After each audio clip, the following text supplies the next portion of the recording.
Welcome back. Our focus in these sessions is to look at the mark of the beast, and my personal intention is to prepare Christians and non-Christians alike for the return of Jesus through observations of current events and how they are related to the Bible. We know that the mark of the beast will be compulsory when the Antichrist show up at the end of times, and that is found in Revelation chapter 13 verse 16 to 18. But we are keen to know, are we at the point whereby all pieces are in place to implement the mark? Two major things need to happen before it can arrive. I have described them primarily as technological factors, and then you have human factors. In the last session, the focus was on technological factors and just one of the 5 sub-factors involved in bringing about the mark. I've demonstrated to you that the mechanism for making the mark is already here. Today, I'll review the last 4. The first is that of the microchip implant. This technology has been in place since the mid-1980s through microchipping of animals. A radio frequency identification chip can be placed underneath the skin of an animal to help determine its identity. It is a simple process, currently administered using a syringe. Each chip possesses a unique identifier, and that is really the key. We know that there are even trials carried out with humans, especially in Sweden. The second system is the contactless payment mechanism. It was Mobil, the oil giant, that introduced the first system in 1997 to its petrol stations, more than 20 years ago. It is now everywhere, 23 years, everywhere. These 3 sub-factors alone have gotten Christians quite excited that the mark is upon us. And it is true, we are nearer to the end every day, but we are not there yet.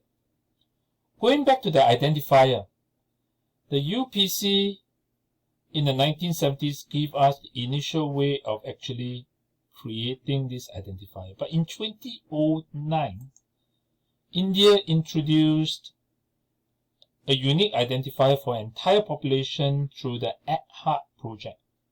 It is the world's largest biometric identity system to give each Indian a 12-digit unique identity number. Just look at this right now. 12-digit identity number. And I mention it because the World Bank's rated it as the most sophisticated ID program in the world. Many countries already have unique identifier. China, for example, has an 18-digit long unique identifier. It's compulsory for all citizens. So most Chinese carry this card with them. As an ex-Singaporean, I know I had my unique 9-digit identity number. But in a Western society, it is not a good thing to use one number to follow us throughout our lives. The free world values privacy. Hence, where I come from in New Zealand, I have a driver license number which is different from my social security number, and which again is different from a healthcare number. And these numbers are not linked. But in 2020, new things is coming around. A new initiative has been launched by Microsoft, Accenture, and Gavi. Gavi standing for Global Alliance for Vaccines and Immunization.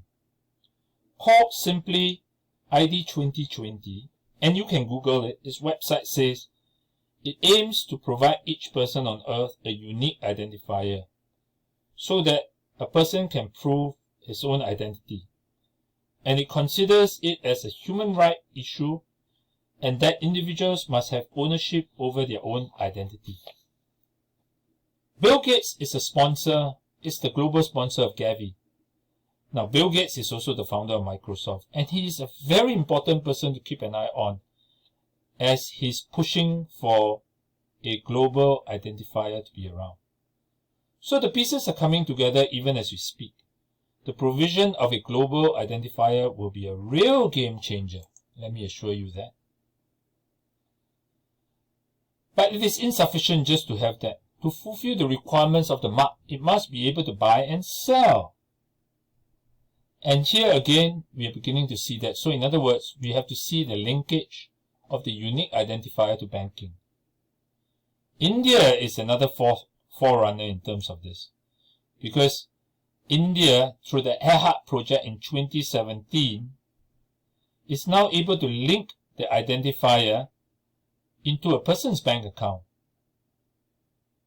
Now, this is an advertisement that spells it out, linking AHAT with bank account. Guess what? Currently, it's not mandatory. But interestingly, the advertisement said not mandatory yet, implying that it could quite simply be mandatory in the future. Yet another sub-element is in place. In other words, it's possible to buy and sell using the mark in India, and if I may say, China as well. Many things are happening. The final piece in the complete removal of cash, really. If they completely remove cash, then you have no choice. You've got to depend on the system. And how is this happening? My grocery shop explains to me that only 10% of his business is transacted with cash. With COVID-19 claiming that physical cash transmits disease, even more cash has been taken out of the system.